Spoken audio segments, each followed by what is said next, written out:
Muy buenas a todos, bienvenidos, ¿cómo estáis? Buenos días, buenas tardes, buenas noches. Desde España os hablo. Me habéis preguntado mucha gente por qué no traigo la entrevista grande en vez de traer pequeñas. Pues aquí tenéis, chicos. Vamos a reaccionar a Aser Kaiser junto a un periodista español. Así que sin más dilación, reventar a like, suscribiros y vamos a ir analizando este vídeo, chicos. Aser Kaiser en acción. Sí, el dinero es tu capacidad de aporte a la sociedad. China tenía el promedio de ingreso por el año 1950 de Europa del siglo XV. Eso era bajo el comunismo, bajo el socialismo. Pasaron de vivir en el siglo XV a vivir en el siglo XXI. ¿Cómo podemos hacer los jóvenes para tener una vida un poco más holgada económicamente? Poco que tú abres, florece. Inmediatamente algo. Esa es la libertad económica.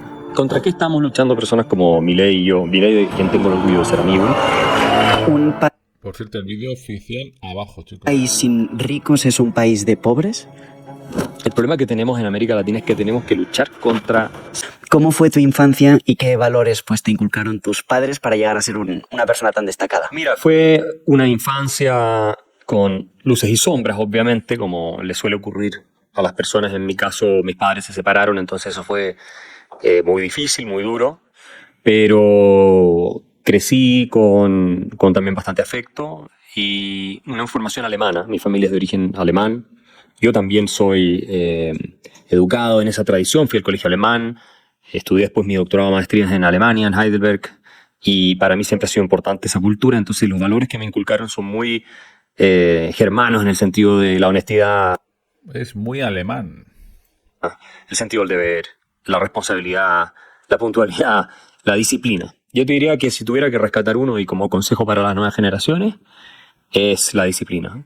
Tú sin disciplina no llegas absolutamente a ninguna parte, salvo que fueras uno de esos ultra genios que tuvo 2 días de trabajo e inventó algo que nadie ha hecho. Puede ser, no lo sé, no lo voy a descartar, pero es muy poco probable. Incluso los genios como Messi o como Einstein o como eran obsesivos con el trabajo. Así que esos fueron valores fundamentales y como digo, también el sentido de responsabilidad, no solo por tu vida y por tus acciones, sino también por tu entorno y esa vocación por preocuparte de que más allá de tu esfera privada, las cosas anden bien. Yo creo que por eso tengo esta inclinación a la vida pública. ¿Cómo ves a la sociedad? ¿Es una sociedad disciplinada o que desde las estructuras de poder se quiere que la gente sea disciplinada? No sé si podrías No, yo hablar creo de que hoy disciplina. día en Occidente estamos experimentando esta deconstrucción de todo. Una de las cuestiones es el principio de autoridad, por supuesto, que tú lo ves en los ataques sistemáticos a la policía, a las Fuerzas Armadas, en el caso de España, a la monarquía española, en el caso de Chile y de América Latina, también a la figura de la autoridad política propiamente tal, pero es que los mismos políticos se encargan de... La pregunta es, ¿Occidente ha tocado fondo? Yo creo que no. Yo creo que Occidente tiene que tocar mucho más fondo, pero creo que algún día esto cambiará. Pero no hemos visto lo peor, chicos. Lo peor no lo hemos visto. Hay que tocar más fondo. La gente tiene una responsabilidad, cada persona. No puede haber gente, no me interesa, no es problema mío. Si tú vives en un país, es problema tuyo a la hora de votar, a la hora de manifestarte, a la hora de hacer el bien o hacer el mal. Atentos a ello, cada uno tiene una responsabilidad. prestigiarla y de construirla. Lo puedes ver en el caso de Podemos en España también. Entonces, viene de afuera y viene de adentro ese ataque. Nuestro presidente Gabriel Boric tuvo una primera dama y que era una vergüenza desde el punto de vista que ella decía que no era primera ni dama y que quería deconstruir literalmente el rol de primera dama. Venía formada en estas ideas estúpidas progresistas de universidades alemanas. Yo también estudié en una universidad alemana, pero no me metieron toda esa basura en la cabeza. Era lo más woke que te puedas imaginar. Y después, bueno, terminaron, por supuesto, porque era un acuerdo político y ella ahora pasa dando conferencias de cómo cambiar el rol de la primera dama en todo el mundo.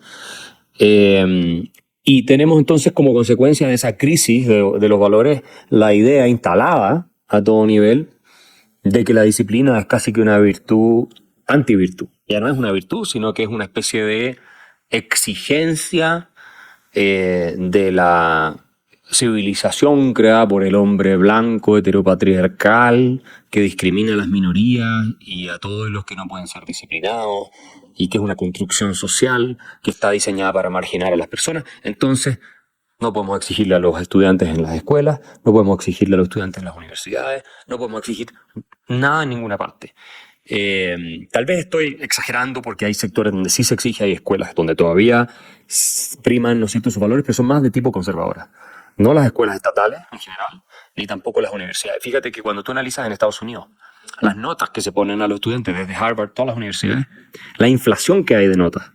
Es decir, antiguamente los alumnos tenían muy difícil sacar una A. Hoy día le ponen a todo el mundo una A. Es decir, es mucho más fácil sacárselo. Lo mismo está pasando en Europa. Te están recalando las notas, no te exigen.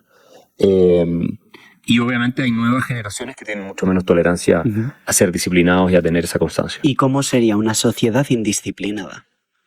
Caótica, que es lo que estamos viendo ahora. Fracasada, mediocre, que sobre todo espera que alguien le resuelva todos los problemas, el Estado. Porque claro, cuando tú no tienes disciplina, no puedes tener ética del trabajo, no puedes tener éxito, no puedes tener una ambición fundada. Pues spoiler, los estados no resuelven problemas. Aquí en España se ha visto. La gente ha despertado. Muchas sí, otras no. Por eso te digo que todavía tenemos que tocar aún más fondo. Y la gente siempre está intoxicada, está envenenada por la política. Es así, o sea, la gente se cree que el Estado es como una religión, como que ellos van a hacer y luego esa gente incluso ni trabaja. Que dice, bueno, yo trabajo, pago mis impuestos y esos impuestos van a un Estado que vela por mi bienestar. No es el caso. Roban y punto.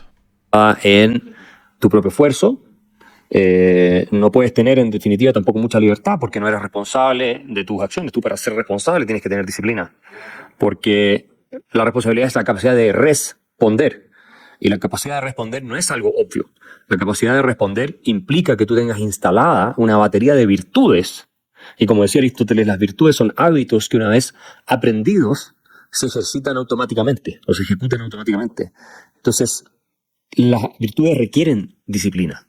Tú no puedes ser una persona deportista y sana si no tienes la disciplina de salir a correr, de todas esas cosas. Lo mismo ocurre con el intelecto. No puedes ser una persona culta si tú no te dedicas a leer. Y así sucesivamente. Así que sería eso, una sociedad estancada, chata, yo creo resentida, porque finalmente, como se convierte en un antivalor, la disciplina, que es un tremendo valor, pero sin embargo hay quienes sí la practican, el odio y la frustración de todos quienes no la practican hacia quienes sí la practican pasa a ser mucho más agudo. Hace un momento, bueno, has hablado de políticos. ¿Podrías darnos algunas lecciones de economía callejera para sobrevivir pues, a políticos y demagogos? Fíjate que ese libro ha sido un éxito sin precedente. En España también le ha ido muy bien, lo publicó Deusto. Yo leí varias entrevistas en medios españoles. En Chile es el libro más vendido, Economía de la Historia de Chile. En Argentina lo presentamos con Javier Milei. Javier Milei lo presentó. Se ha publicado en varios idiomas, incluyendo alemán, portugués, polaco, inglés, obviamente español y ahora creo que va a venir en checo. Wow. Y lo habían comprado los derechos también en... No era Malasia, era otra parte en Asia. Así que estoy muy contento con el resultado. Y lo escribí para que la gente común y corriente que no tiene tiempo, ni paciencia, ni ganas, ni muchas veces los conocimientos para leer, no sé, la acción humana de Ludwig von Mises, pueda leer un texto de 120 páginas, 15 lecciones, donde se explica la esencia en términos muy sencillos. Y te lee una lección en 5 minutos. Y ahí yo hice esa síntesis, ¿no? De la economía positiva de von Mises, de Hayek, de Schumpeter, de toda esa gente. Y la expliqué con los ejemplos más básicos. Y fue fundamental en el movimiento libertario de Argentina y también en el chileno, que logramos frenar la constitución comunista que querían aprobar desde el gobierno de Boric. Y ahora he sabido que se da en muchas instituciones de educación en México, en Perú. Así que está teniendo mucho impacto. Y bueno, hay varias lecciones. Mire, yo el libro lo partí con una cosa muy simple, que la gente se lo ha olvidado, ¿no? Porque nos han contado una historia que es falsa. Que tú, para vivir, tienes que trabajar. O sea, esto parece obvio y es como que te dicen, sí, obvio. No es tan obvio, parece, porque la gente espera tener derechos sociales del Estado. Así que el Estado te satisfaga todo tipo de necesidades fundamentales como la vivienda, la salud, la educación y incluso la pensión en general, sin que tú tengas que dar una contraprestación o una equivalente al menos a cambio. Sí, la primera lección, digo, trabajar es vivir, esa es la primera lección. O tú vives de los frutos de tu trabajo, o vives de los frutos del trabajo ajeno. Es una de dos. Y si vives de los frutos del trabajo ajeno, y esa es la segunda lección, es o te lo dieron voluntariamente, porque te lo regalaron, o te lo robaste. No hay otra opción. Que lo que es vivir del Estado es vivir de plata que se le ha robado a algunos, que los políticos le roban a través de impuestos, para ellos, además de contratar a todos sus parientes, robar bastante, darle grupos de interés y todo lo demás, darle a otros después.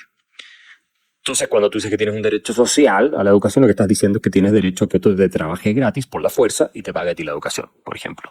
Eso es en realidad económica. Esto es algo que ningún socialista me ha podido discutir. Jamás. Los he destrozado a todos con esto. Porque cuando tú bajas del análisis abstracto filosófico, que también les ha ganado la discusión sobre el tema de justicia, al económico, al plano económico de la realidad, cómo funciona, es donde ellos están totalmente desarmados. ¿Y cuál es la excusa que te está tratando de sacar? No, es que la riqueza se crea de manera colectiva. Entonces, no es que tú seas dueño de esa fortuna que lograste con tu empresa o lo que sea, porque sin los trabajadores, sin otra gente, tú no habrías podido tener esa riqueza. Entonces, no es tuya, es algo mucho más de propiedad común. Esa es la falacia que ellos han inventado. Lo cual, obviamente, está mal por una razón muy simple. Eso es lo mismo que decir que el éxito de una selección como la Argentina en el Mundial se debió, digamos, a todos por igual. Es decir, no que Messi puso una cuota mayor hacia el éxito de la selección. Obviamente, sin Messi no hubieran ganado el Mundial. No lo habrían ganado. Y por eso Messi es la estrella y es el que más gana. Pero los otros también se benefician porque Messi está ahí. Porque si no, ellos tampoco ganarían. Y esa es la lógica de mercado, una lógica de colaboración, donde todos se benefician. Unos se benefician más. ¿Por qué? Porque aportan más. Entonces, cuando tú tienes un derecho de propiedad, en realidad lo que has hecho es que has aportado más a la riqueza en general, y por eso se te reconoce y se te retribuye de una manera más amplia o más generosa. Y eso es la meritocracia. La pregunta es, ¿estáis a favor de la meritocracia? ¿Sí o no? ¿Estás a favor que sigamos con esta serie de vídeos? ¿Sí o no? Pues dale like. Nos vemos en el próximo vídeo.